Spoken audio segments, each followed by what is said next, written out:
విశాఖ ఉత్తర నియోజకవర్గం YSR Congress party MLA అభ్యర్థి కేకే రాజు ఎన్నికల ప్రచారం ఉత్సాహంగా సాగుతుంది.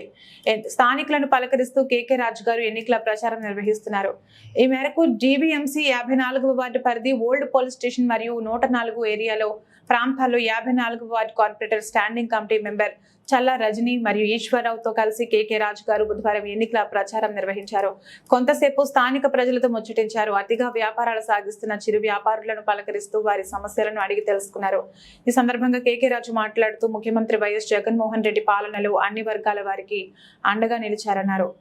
ప్రస్తుత పరిస్థితుల నేపథ్యంలో సంక్షేమాలు కొనసాగాలంటే ముఖ్యమంత్రి వైఎస్ జగన్మోహన్ రెడ్డిని ముఖ్యమంత్రి చేసుకోవాల్సిన అవసరం ఉందని అన్నారు. రానున్న ఎన్నికల్లో ప్రజలు ఏకపక్షంగా ఫ్యాన్ గుర్తుపై ఓటు వేసి వైఎస్ఆర్ కాంగ్రెస్ పార్టీ గెలుపుకు సహకరించాలని విజ్ఞప్తి చేశారు. ఈ కార్యక్రమంలో వీకేపీసీపీఐఆర్ చైర్మన్ ఉత్తర నియోజకవర్గం ఎన్నికల పరిశీలకులు చొక్కాకుల వెంకట్రావు, బాకి శ్యామ్ కుమార్ రెడ్డి, ఆళ్ల శివగణేష్, అమర్ రెడ్డి, అంబటి శైలేష్, చిరంజీవి, దిలీప్, ఎం శంకర్, రాంబాబు, రవణమ్మ, అచ్యుతరావు, రమేష్, సోమేష్, పారణ, దంతు, హనుమంతరావు, మోహన్ రావు, ఎల్లాజీ, శ్రీను, హరినాథ్ రెడ్డి, ప్రకాష్, దివాకర్ రెడ్డి, సత్యనారాయణ రెడ్డి, అన్నం నాయుడు, మాస్టర్ మరియు పార్టీ శ్రేణులు తదితరులు పాల్గొన్నారు.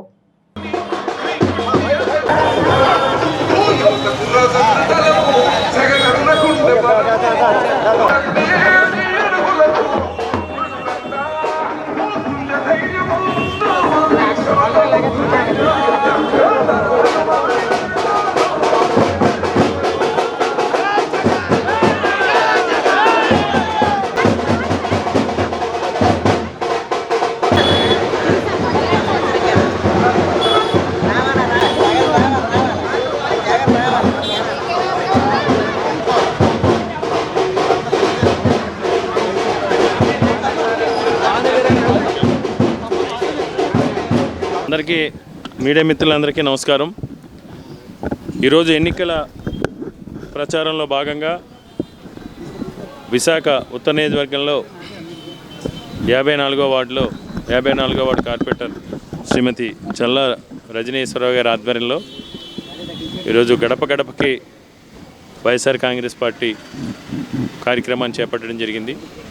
ఇవన్నీ కూడా ముఖ్యంగా గౌరవ ముఖ్యమంత్రి వైఎస్ జగన్మోహన్ రెడ్డి గారి ఆదేశాల మేరకు ఆయన ఆశీస్సులతో 2022 మే 11వ తారీఖున గడప గడపకి మన ప్రభుత్వ కార్యక్రమాన్ని ప్రారంభించి ఆ కార్యక్రమంలో భాగంగా ముఖ్యమంత్రి గారి ఆదేశాలతో ఈ నియోజకవర్గంలో ఉన్న ప్రతి గడప తొక్కి ప్రతి తలుపు తట్టి అందరితోని కూడా మమేకమై వారి యొక్క యోగక్షేమాలు తెలుసుకుని సంక్షేమ పథకాలకు సంబంధించి అర్హత ఉన్న చివరి లబ్ధిదారు వరకు కూడా సంక్షేమాన్ని అందించడంతో పాటు మౌలిక వసతులకు సంబంధించి తాగునీరు కానీ, మరుగునీరు కానీ, రోడ్స్ కానీ, విద్యుత్ సమస్యలు కానీ, అంగన్వాడీ సెంటర్స్ కానీ, స్కూల్స్ కానీ, హాస్పిటల్స్ కానీ, బరియల్ గ్రౌండ్స్ కానీ, పార్క్స్ కానీ వీటన్నిటికీ సంబంధించి కూడా గడప గడపకి మన ప్రభుత్వ కార్యక్రమంలో ప్రతి గడప వెళ్ళినప్పుడు ప్రజల దగ్గర నుంచి వినతులు, విజ్ఞప్తులు కూడా స్వీకరించి ప్రతి సమస్యని కూడా చిత్తశుద్ధిగా మేము పరిష్కరించాం. అది అంతేకాకుండా ఈ నియోజకవర్గానికి సంబంధించి 7 హాస్పిటల్స్ నిర్మాణం చేసాం. అన్ని స్కూల్స్ని కూడా మనబడి నాడు నేడు కార్యక్రమం ద్వారా రెనోవేట్ చేయడంతో పాటు ఈ నియోజకవర్గ పరిధిలో 4 స్కూల్స్ని స్మార్ట్ సిటీ స్కూల్స్గా ముఖ్యమంత్రి గారి ఆశీస్సులతో అభివృద్ధి పరిచాం. అదేవిధంగా ఇన్ఫ్రాస్ట్రక్చర్ సంబంధించి కమ్యూనిటీ హాల్స్ కానీ వీటన్నిటికి సంబంధించి 435 కోట్ల రూపాయల నిధులు వెచ్చించి పెద్ద ఎత్తున ఈ నియోజకవర్గాన్ని అభివృద్ధి చేయడంతో పాటు సుమారు 3,000 కోట్ల పైచీలకు ఈ నియోజకవర్గంలో ఉన్న 1,52,000 మంది లబ్ధిదారులకి వివిధ పథకాల ద్వారా అమ్మఒడి కానీ, విద్యా కానుక కానీ, విద్యా దీవెన కానీ, నాడు తోడు కానీ, చేతు కానీ, చేదోడు కానీ, వైఎస్ఆర్ ఆసరా కానీ, నేతన్న నేస్తం కానీ, మత్స్యకార భరోసా కానీ ఇలాంటి వివిధ పథకాల ద్వారా సుమారు 3,000 కోట్ల రూపాయలు డీబీటీ ద్వారా, నాన్ డీబీటీ ద్వారా లబ్ధిదారులకి సంక్షేమానికి వెచ్చించడం జరిగింది. అంతేకాకుండా ఈ నియోజకవర్గ చరిత్రలో మేము కలలో కూడా ఊహించలేని విధంగా పెద్దలు బడుగు బలహీన వర్గాల ఆశాజ్యోతి గౌరవ ముఖ్యమంత్రి వర్యులు శ్రీ వైఎస్ జగన్మోహన్ రెడ్డి గారి ఆశీస్సులతో 1,450 కోట్ల రూపాయల పెట్టుబడుల్ని ఈ నియోజకవర్గంలో గడిచిన 4.5 సంవత్సరాల కాలంలో తీసుకొచ్చాం. ప్రపంచ దిగ్గజ సంస్థ రహేజా గ్రూప్ వారి ఆధ్వర్యంలో తీసుకొచ్చిన ఇనార్బిట్ మాలు, అదేవిధంగా Inorbit mall Raheja group Inorbit mall ఆధ్వర్యంలో నిర్మాణం జరగబోతూ ఉన్న ఐటీ టవర్, అదేవిధంగా ఏఎంసీ మాల్కు సంబంధించి కానీ 5 కన్వెన్షన్ సెంటర్ సంబంధించి కానీ ఈరోజు సుమారు 15,000 నుంచి 18,000 మందికి ఉద్యోగ ఉపాధి అవకాశాలు కల్పించే విధంగా జగన్మోహన్ రెడ్డి గారు కల్పించడం జరిగింది. తప్పకుండా ఈరోజు మా నియోజకవర్గానికి ప్రాధాన్యత ఇచ్చి మా నియోజకవర్గాన్ని మౌలిక వసతుల విషయంలో అగ్రస్థానాన్ని నిలబెట్టి మా నియోజకవర్గంలో ఉన్న బడుగు బలహీన వర్గాల వారి సంక్షేమం కోసం, మహిళా అక్కచెల్లెమ్మల ఆర్థిక స్వావలంబన కోసం పెద్ద ఎత్తున మాకు అన్ని రకాలుగా కూడా నిధులు సంక్షేమ పథకాలు అందించడంతో పాటు పెద్ద ఎత్తున పెట్టుబడులు తీసుకొచ్చిన జగన్మోహన్ రెడ్డి గారికి తప్పకుండా కృతజ్ఞతతో రేపు 2024 ఎన్నికల్లో జగన్మోహన్ రెడ్డి గారు రెండోసారి తప్పకుండా ముఖ్యమంత్రి అవుతారు. ఆయన విశాఖపట్నం నుంచే ప్రమాణ స్వీకారం చేస్తున్నారు కాబట్టి ఆయన ప్రమాణ స్వీకారానికి విశాఖపట్నం ఉత్తర నియోజకవర్గంలో ఉన్న ప్రజలందరూ కూడా బ్రహ్మాండమైన మెజార్టీతో వైఎస్ఆర్ కాంగ్రెస్ పార్టీ విశాఖ ఉత్తర నియోజకవర్గ స్థానాన్ని జగన్మోహన్ రెడ్డి గారికి బహుమతికి ఇవ్వాలి.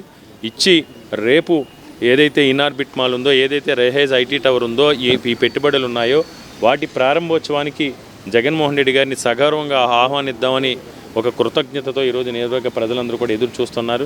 అదేవిధంగా ఎంపీకి సంబంధించి కూడా ఈరోజు విద్యావంతురాలు, ప్రతిభావంతురాలు, 2 సార్లు డాక్టర్ బొత్స ఝాన్సీ లక్ష్మి గారు పార్లమెంటేరియన్గా పనిచేసిన అనుభవం ఉంది. బెస్ట్ పార్లమెంటేరియన్గా అవార్డు తీసుకున్న అనుభవం ఉంది. ఆవిడని కూడా అందరూ కూడా ఆశీర్వదించాలని మేమందరూ కూడా ఈరోజు విజ్ఞప్తి చేస్తున్నాం. చంద్రబాబు నాయుడు గారు చెప్పే మాటల్ని, చంద్రబాబు నాయుడు చెప్పే అబద్ధపు హామీల్ని ప్రజలెవరూ కూడా నమ్మే పరిస్థితుల్లో లేరు.